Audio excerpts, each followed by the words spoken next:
The invitation, the stars were silent as the Earthship moved through the endless dark. It was not the biggest ship in the galaxy, not the fastest, not even the most advanced. But it was different. It was the first time humans were invited to something that no one from Earth had ever seen before. A peace summit held by the Galactic Union, a group of powerful alien civilizations that had ruled the stars for thousands of years. They had called for peace, and now they were calling Earth. Captain Lewis sat in the command chair, watching the star map on the screen. His team was small, just 5 people. Beside him was Maya, the science officer. Across the room stood Tom, the security head. There was also Dr. Paul and the young diplomat named Adam. All of them looked calm, but deep inside, they knew this was not a simple meeting. This was history. For many years, Earth had been alone. Then came the signal from the stars, full of strange words and lights. It took time to understand, but finally the meaning was clear. The Galactic Union had noticed humans. They had watched Earth's signals, its broadcasts, its wars, its peace talks, its music, its chaos. Some alien leaders saw danger, others saw promise. In the end, they agreed to send an invitation, but only as observers, not full members. Captain Lewis remembered the words in the message. You are invited to the Galactic Peace Council. 1 ship, no weapons, no demands. Only presence. The journey took weeks, through wormholes and quiet sectors of space. As they moved closer to the council station, the stars grew fewer, and the space around them became clean, empty, controlled. Then the council base came into view, a giant ring floating above a blue gas planet. It was like a city in the sky, glowing with lights and life. Ships of all sizes came and went, shining in different colors. No two looked the same. The Earth ship was guided to a docking bay. Smooth walls closed around them. A voice in a strange accent welcomed them. Step forward. The council awaits. Captain Lewis stood. His voice was steady as he spoke. All right, team, remember your role. We observe. We speak only when asked. We do not argue, we listen. But we do not bow. They left the ship and walked into the station. The hall was wide and bright, with floating lights and glass walls. Strange shapes moved past them. Tall creatures with long arms, short ones with floating eyes, beings made of light, gas, or metal. Some watched the humans with interest. Others looked away. Soon, they entered the main chamber. It was massive, like a stadium, with rows of seats rising up in every direction. In the center was a flat circle of smooth white floor. That was where the humans were led. The room went quiet. Thousands of alien eyes turned toward them. Some were round, some sharp, some glowing. The silence was deep. The humans stood still. Captain Lewis kept his hands behind his back. Maya looked ahead without blinking. Tom scanned the area slowly. Adam took a breath and smiled gently. Dr. Paul kept his eyes on the floor. A voice filled the chamber. It came from a tall being with silver skin and eyes like glass. Welcome. Beings from Earth. You have been allowed to attend this meeting. Watch, learn, speak only when asked. The peace of the galaxy depends on understanding. Lewis gave a small nod. Thank you for the honor. We are here to listen. The being said no more. It pointed toward a place near the edge of the circle. The humans walked there and took their seats. No one else spoke to them.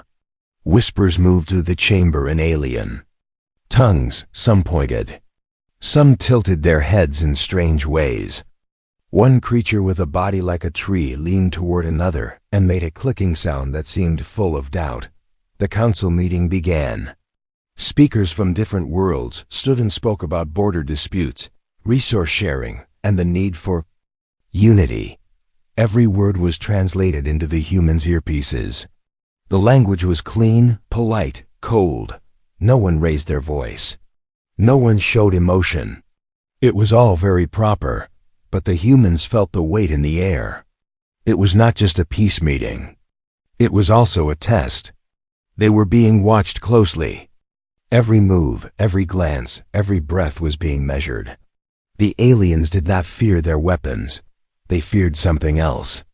They just didn't know what it was. As the meeting continued, Captain Lewis leaned toward Adam and spoke softly. "Do you feel it?" Adam nodded. "Yes, sir." "They don't know what to make of us." Lewis looked around the hall. "Then let's show them that Earth may be new here, but we are not weak. We came with respect, not fear." Later in the session, a creature with soft wings and a voice like wind turned to the humans and asked a question.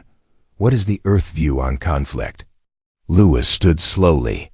The chamber became quiet again. He spoke calmly. "On Earth, we have known war. We have known pain. But we have also known peace, love, and rebuilding. We do not come here with answers. We come with hope. We believe in peace. But we do not forget our past. And we never forget who we are."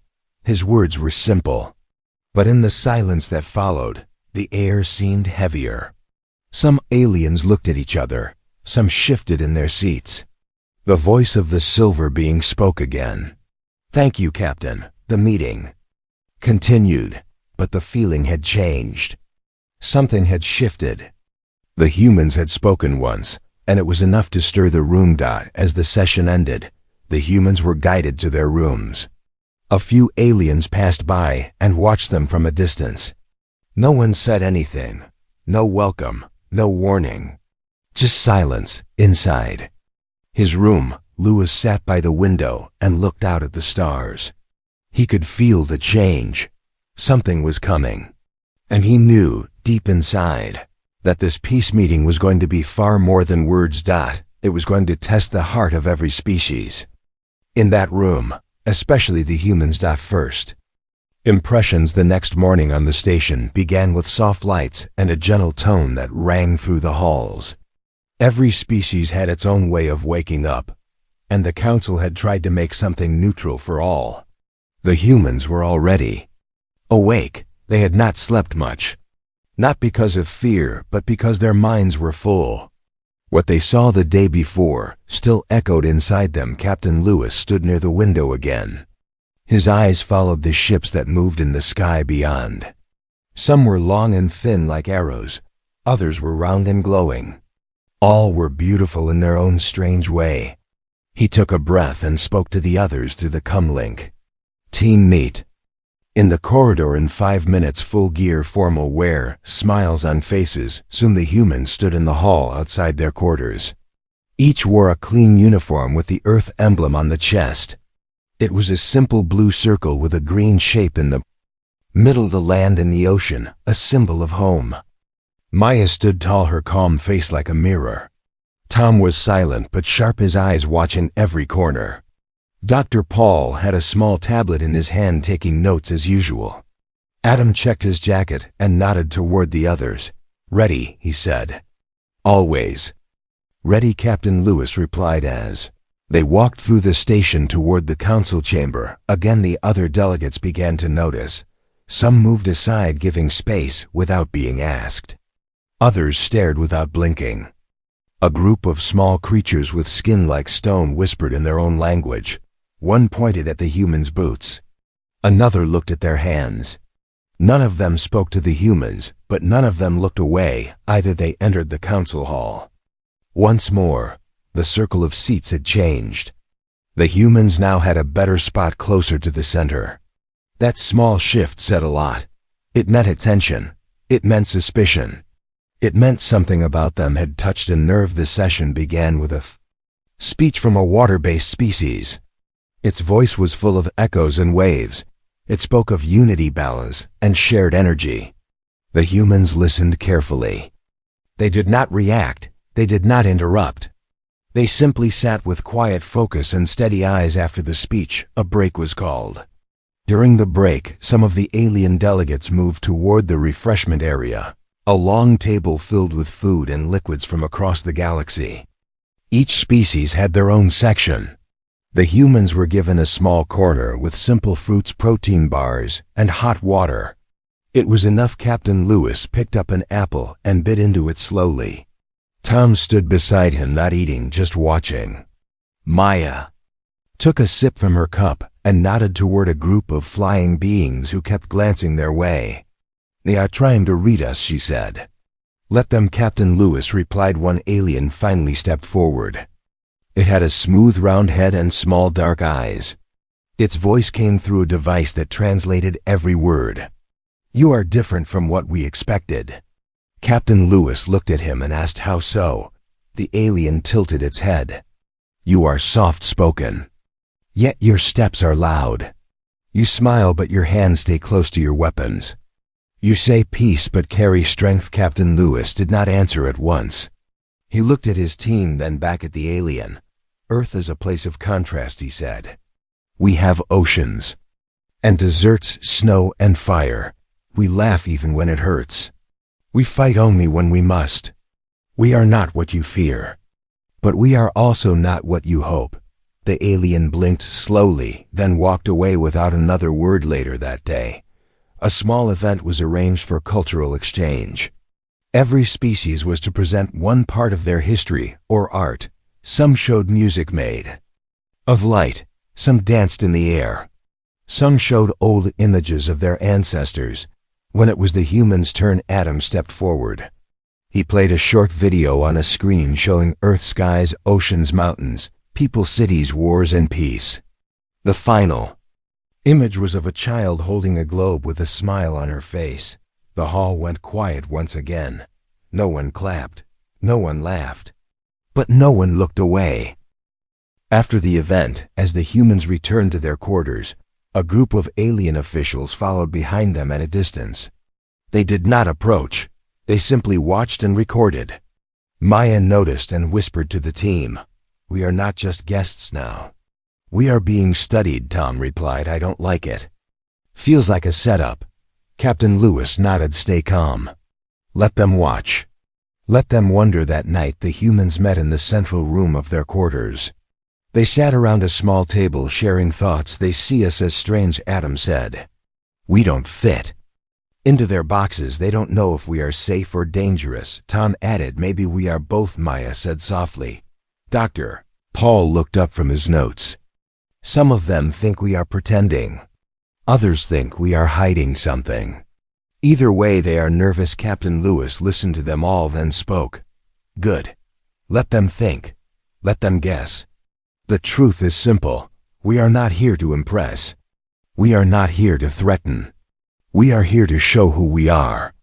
And if they still fear us, then that fear is their mirror, not our mask." Outside the window, the stars were still watching. Silent, cold, endless. Inside the room, the humans were calm, steady, ready. They did not raise their voices. They did not draw their weapons, but without doing anything loud or violent, they had already begun to shake the halls of the galaxy, and the galaxy was starting to feel it. Fear. Behind the smiles, the station lights dimmed as the day came to an end across the council. Most delegates returned to their private quarters, while the large halls grew quiet. But silence did not mean peace. Whispers moved like wind behind walls.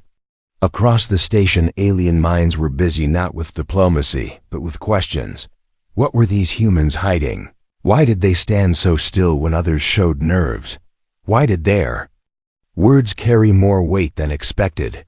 They had not threatened anyone, yet unease followed them like a shadow. In one of the hidden chambers far from the main hall, a small group of alien officials gathered. They came from different worlds, but their goal was the same: to understand the humans.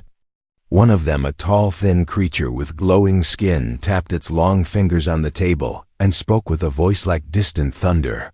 "We welcome them as observers now. I wonder if we invited something more." Another one, smaller with floating eyes, showed a projection on the wall. It was a file from Earth public history records. Wars, conflicts, natural disasters, pandemics, global struggles, every century filled with pain and recovery. The aliens watched in silence as images passed of fire, smoke, water floods, and humans always walking forward through all of it.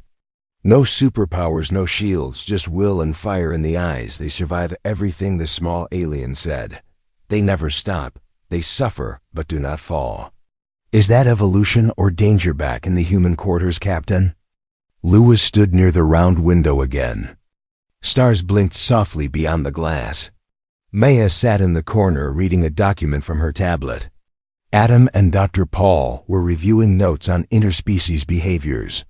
Tom cleaned a small sensor device on the table in front of him. It had picked up strange signals near their room. Nothing direct, just signs of scanning and movement. We are being watched more than ever, Tom said, without looking up. They are afraid. Maya added, not sure what of, but it is growing. Let them fear if they choose. Lewis replied, fear is not a weapon unless they turn it into one. At that same moment, 2 alien observers in another section of the station were studying human brain scans. The council had asked for shared medical data from all species, and the humans had followed the rule. But what the aliens saw in the scans made no sense. Human minds were always active, filled with movement, even during rest. Dreams were wild, shifting, full of impossible ideas and intense emotions. Images of storms, battles, creatures, and voices filled. The results they saw: dreams of falling through fire and rising again. Dreams of lost lands and loved ones. Dreams of chaos and hope mixed together. No other species had such complex dreams. One alien leaned back with wide eyes and said, "They carry their past like a weapon and walk with it smiling." Another group from a colder planet tried something different. They shifted the gravity in the hallway near the human room. Just a little. Increase, nothing dangerous, only enough to make movement harder. They wanted to see how humans reacted under quiet stress, but the humans walked through it without even noticing. Tom carried heavy gear across the hall. Maya helped a young alien diplomat who had slipped on the floor. Adam made a joke about feeling slightly heavier, and the others laughed. That laugh echoed in the alien chamber longer than expected. One of them whispered, "They do not just survive, they adapt," while smiling. The fear began to spread through channels not meant for emotion. Security teams increased patrols near the human quarters. Invisible scanners followed them through the halls. Even the council guards were given quiet orders to be ready for quick response, yet the humans showed no signs of trouble. They kept to their roles, listened to every meeting, gave honest answers, never raised their voices. Still, something about them stirred a deep, unknown feeling in the hearts of those who watched. During the next council session, a delegate from a planet made of sand and stone stood to speak. He spoke of balance, the need for predictability, the danger of chaos. Then he turned to the human seat and asked directly, "Your people are new, but your past is not quiet. How can we trust a species born in fire?" Captain Lewis stood with slow grace. His voice did not rise. He said, "Trust is not built by silence. It is built by truth. Yes, we are born in fire, but fire makes light and warmth as well as fear. We did not come to control or to change your ways. We came to learn. But we do not hide who we are. If that frightens you, then perhaps the question is not about us, but about what peace really means to you." Chamber remained still. No one answered. The sand delegate sat down without speaking again. Later in the evening, the human team received a visit. A group of alien students from a learning academy on the station asked to meet them. Captain Lewis agreed. They came shy and nervous but curious. The humans welcomed them, kindly answered questions, shared knowledge, even played some Earth music on a small device. The laughter of young aliens filled the room for the first time. One of the students said, "I thought you were dangerous, but now I think maybe you are just different." Adam smiled and replied, "Sometimes different is just the beginning of understanding." When the students left, a message came through private council lines. It was a request for a full review of Earth's position in the galaxy, no longer as observers, but as a possible member. Some were ready to vote. Others were not. Captain Lewis knew what this meant. Eyes were fully on them now. Not just out of curiosity, but out of deep interest and silent worry. He looked around at his team. Maya steady as always, tongue quiet but alert, Adam thoughtful, Dr. Paul calm with his notes. All of them were ready even if the galaxy was not. The humans did not need to prove power. Their strength was already seen in how they carried themselves. The meeting was called off for the night, but the pressure did not fade. The aliens were starting to understand something simple, but powerful humans did not need to raise a weapon to shake. The stars, they only had to be themselves. The misunderstanding, the hall of the council was brighter than before, and the air inside it felt tighter. The seats were filled, and the silence before the meeting felt longer than usual. The humans entered with the same calm steps, but they could feel the change. It was like walking into a room where everyone had already decided something without saying it aloud. Captain Lewis led the way, his eyes steady, his face unreadable. Behind him walked Maya, Tom, Adam, and Dr. Paul. Their uniforms were the same. Their steps were the same. But today, their presence carried something heavier, the council. Meeting began with a report about planetary defense systems. A delegate from a floating city world spoke about the need for shared control of weapons among all new species. His words were soft but carried meaning. He said unity needs trust and trust needs openness. New worlds must show their peaceful nature through disarmament. He turned to the humans while finishing his speech and asked in a respectful tone, would Earth consider lowering its defense systems for the sake of peace? Room turned quiet again. All eyes shifted to the human side. It was not an order, but the message was clear. Earth must prove itself by becoming soft. Captain Lewis stood up slowly. His eyes moved across the room, not with anger, but with deep thought. He nodded once, then spoke. Earth values peace more than anything because we have lived without it for too long. But peace does not mean weakness. Peace is a choice we make every day, knowing we carry strength we choose not to use. You ask us to lower our guard. I ask you to see the reason we have one. We do not start wars, but we finish them. That is not a threat.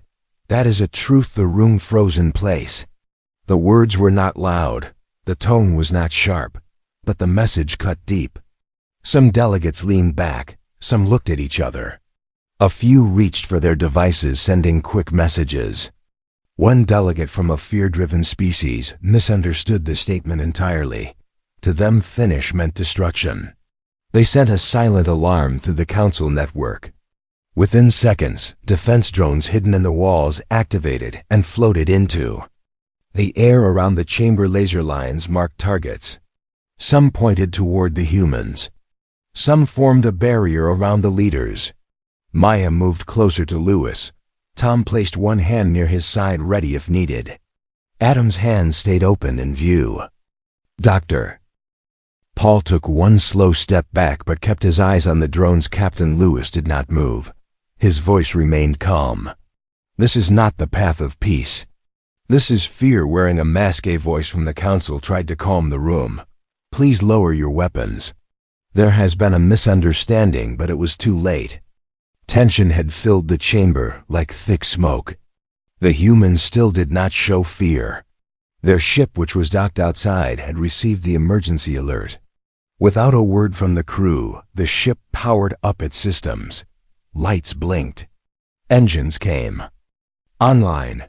The station scanners picked it up and alarms echoed through the hall. The council members stood now shouting in different languages. The translation system struggled to keep up. The meaning was clear though. Stop them. Watch them. Prepare for worst case. Captain Lewis looked toward the main screen where the Earthship was now glowing on the display. One simple hand signal from him and the ship paused its power-up. The engines cooled. The lights dimmed. The humans had not left their seats. They had not given a command. Yet they had shown full control. At that moment an elder delegate stood. His skin was pale blue, and his eyes held the wisdom of centuries. His voice cut through the noise like a river through stone. Stop, all of you, what are you doing? The drones paused. The alarms stopped. The shouts faded. The hall fell back into silence. The elder walked toward the center of the chamber and looked at Captain Lewis directly. "Why are you not afraid?" he asked. Captain Lewis took one step forward. "Because fear is not our leader. We walk with fear. We walk through it. But it never walks ahead of us." The elder turned to the council. "These humans did not raise a hand. Yet their presence turned your voices into panic. Is that their fault or ours?" "No one answered." The elder looked at the silver being who served as the session's guide.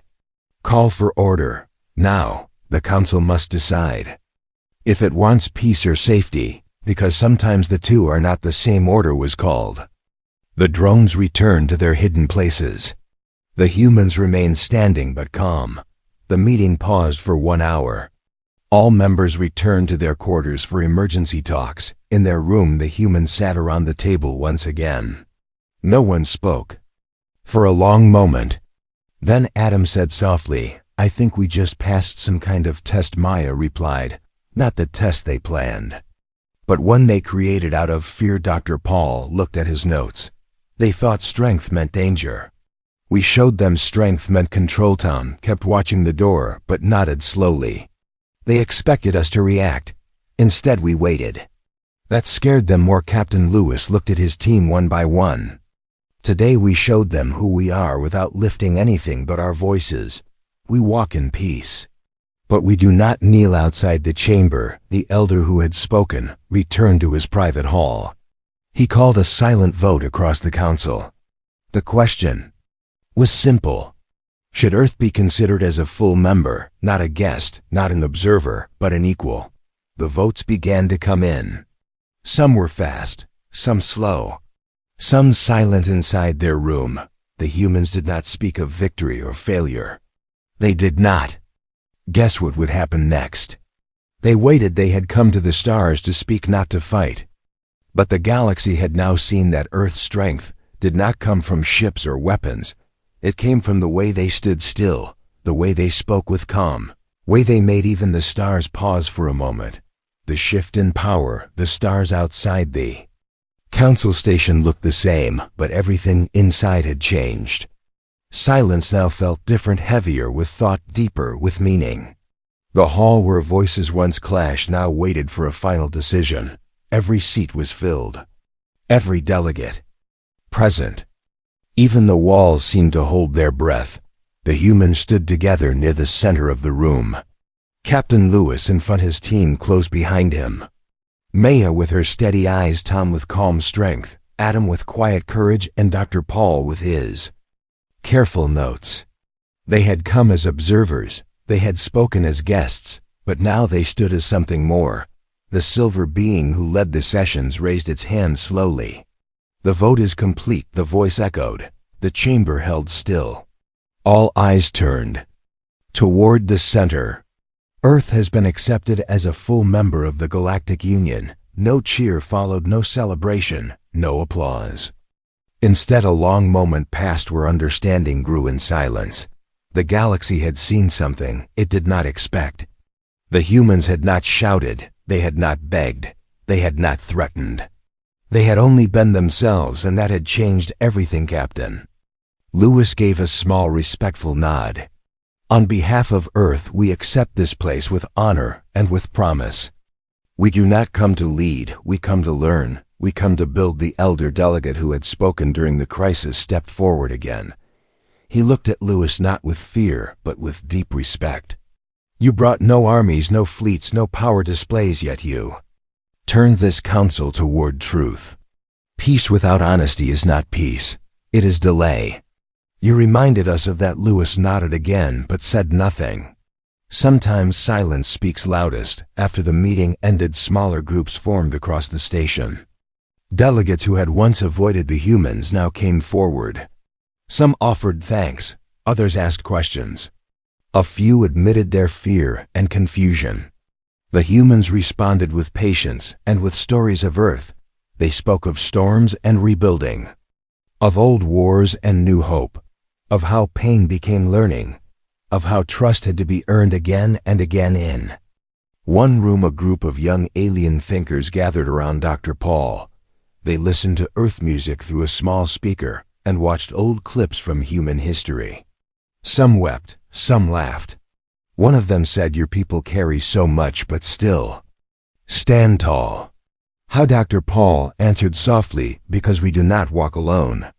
Even in the darkest times we carry the light of others before us elsewhere." Maya shared a story of a mountain village that once stood against floods by holding hands in a human chain. Tom told how a small group of firefighters once entered a burning forest to save strangers. Adam explained how people from across Earth once joined hands after disasters to rebuild as one. Each story planted something new in Alien Hearts, the elder delegate who had supported them, invited Captain Lewis for a private walk through the older part of the station. The hallways were narrow and quiet, with walls covered in history carvings of peace talks, treaties, and once broken alliances. As they walked, the elder spoke. "Long ago, when the council began, we thought peace would be easy. Then we learned peace must be protected, not just by shields, but by truth. Today you reminded us of that," Lewis replied with calm voice. "On Earth we learned that peace is not just the end of war. It is the daily choice to listen, to understand, to forgive, and to try again." They reached a window that looked out over the star fields. The elder placed a hand on the frame. "Many will still fear you. Some will question this decision. But fear must not guide wisdom." And today wisdom won. When the humans returned to their quarters, they found messages from different parts of the galaxy. Some were offers to visit new worlds. Others were invitations to cultural exchanges. A few were simply words of respect. Tom looked through the list and smiled slightly. Not bad for a first visit. Maya sat near the window, watching the ships in motion. They see us now, not as strangers, not as threats, as something in between. Something real. Dr. Paul marked down every detail in his journal. This was not just politics. It was history being made one breath at a time. Adam looked at Captain Lewis. "What happens now, Captain?" Lewis stood still for a moment before answering. "Now we return home, and we prepare, not for war, but for responsibility." The galaxy watched us for the first time. It will keep watching. Their ship was cleared for departure. As it rose from the docking bay and drifted into the stars, the council station remained behind like a silent witness. But something had changed forever in that place. A new voice had entered the song of the galaxy. Inside the ship, the crew sat quietly. No one spoke for a while. Then Adam looked at the stars and whispered softly, "We came to watch, but we became." The message. Lewis looked ahead. Earth had always wondered what waited beyond the stars. Now the stars wondered what came from Earth, and so they moved forward, not as conquerors, not as followers, but as something rare in the galaxy, as humans. The end.